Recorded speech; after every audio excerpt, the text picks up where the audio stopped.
Hello friends, നമസ്കാരം. Sunday city സെൽമയിലേക്ക് നിങ്ങൾക്ക് ഏവർക്കും സ്വാഗതം. നമ്മൾ ഇന്നിവിടെ തയ്യാറാക്കാൻ പോകുന്നത് വളരെ സിമ്പിളായിട്ടുള്ള നാളികേരം കൊണ്ടുള്ള ചട്നി, കോക്കനട്ട് ചട്നി. ഇതിലേക്ക് വേണ്ട ചേരുവകൾ എന്തൊക്കെയെന്ന് നമുക്ക് നോക്കാം.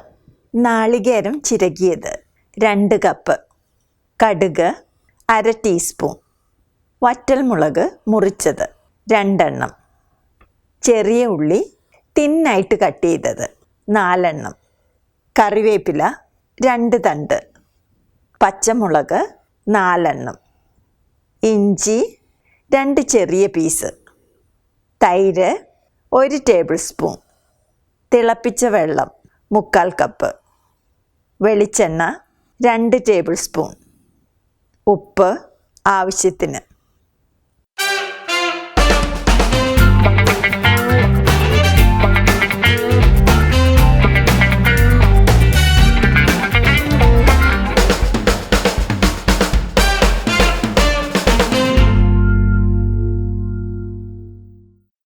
ആദ്യം നമുക്ക് ചട്നിക്ക് വേണ്ട നാളികേരം അരച്ചെടുക്കണം.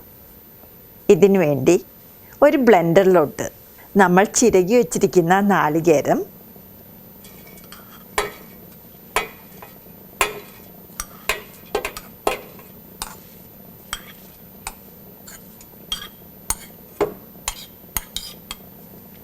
പച്ചമുളക്, ഇഞ്ചി, കട്ട് ചെയ്ത് വെച്ചിരിക്കുന്ന ഉള്ളിയിൽ നിന്നും കുറച്ച് ഉള്ളി, 1/4 കപ്പ് വെള്ളം എന്നിവയെല്ലാം കൂടി അരയ്ക്കണം. വെള്ളം കുറച്ചേ ഒഴിക്കാവുള്ളേ, വേണമെങ്കിൽ പിന്നീട് നമുക്ക് ആഡ് ചെയ്യാം. വെള്ളം അധികമായാൽ നാളികേരം നന്നായിട്ട് അരയുകയില്ല. ഈ നാളികേരം നന്നായിട്ട് പേസ്റ്റ് പോലെ അരയ്ക്കണം. നമുക്കിതിനി അരച്ചെടുക്കാം. ഇത് നമ്മൾ അരച്ചെടുത്ത അരപ്പാണ്. അടുത്തതായി നമുക്കിനി കടുക് താളിക്കണം. ഇതിനു വേണ്ടി ഒരു സ്കില്ലറ്റിലോട്ട് 2 ടേബിൾ സ്പൂൺ വെളിച്ചെണ്ണ ഒഴിച്ച് ചൂടാക്കുക. എണ്ണ ചൂടായി കഴിയുമ്പോൾ എടുത്തു വച്ചിരിക്കുന്ന 1/2 ടീസ്പൂൺ കടുകിട്ട് പൊട്ടിക്കുക.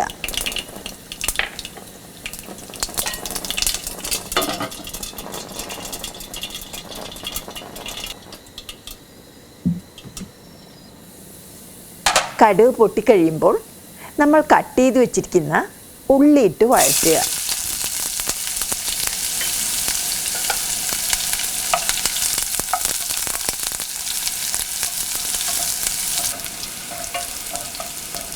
ഉള്ളി ഇപ്പോൾ വാടിയിട്ടുണ്ട്.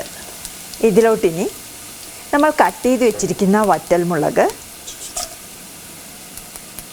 2 തണ്ട് കറിവേപ്പില എന്നിവയിട്ട് വഴറ്റുക. ഉള്ളി നന്നായിട്ട് ഗോൾഡൻ ഷെയ്ഡ് ആവണം. ഉള്ളി ഇപ്പോൾ നല്ല ഗോൾഡൻ ഷെയ്ഡ് ആയിട്ടുണ്ട്. ഫ്ലെയിം ലോയിൽ വച്ചതിന് ശേഷം നമ്മൾ അരച്ചു വെച്ചിരിക്കുന്ന നാളികേരം ആഡ് ചെയ്യുക.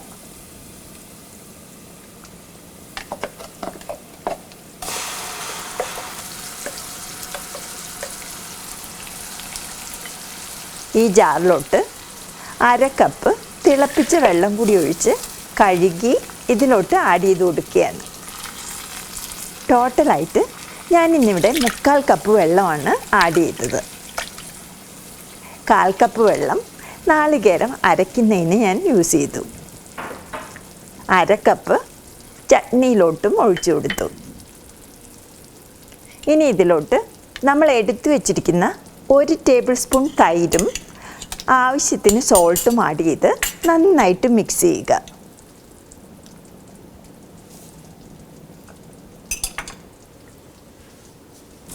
തൈര് ആഡ് ചെയ്യുന്നത് ചെറിയൊരു പുളിരസത്തിന് വേണ്ടിയാണ്. ഇത് ഓപ്ഷണലാണ്. പുളിരസം വേണ്ടാത്തവർക്ക് ഈ സ്റ്റെപ്പ് അവോയ്ഡ് ചെയ്യാം. നാളികേരം തിളച്ചു പോകാതെ പ്രത്യേകം ശ്രദ്ധിക്കണം. തിളച്ചാൽ പിരിഞ്ഞു പോകാൻ ചാൻസ് ഉണ്ട്. ചെറിയ തീയിൽ വച്ചുകൊണ്ട് ഇളക്കിക്കൊണ്ടേയിരിക്കണം. ഇത് ചെറിയ തീയിൽ കിടന്ന് ഇതിൻ്റെ പച്ചച്ചുവ മാറണം.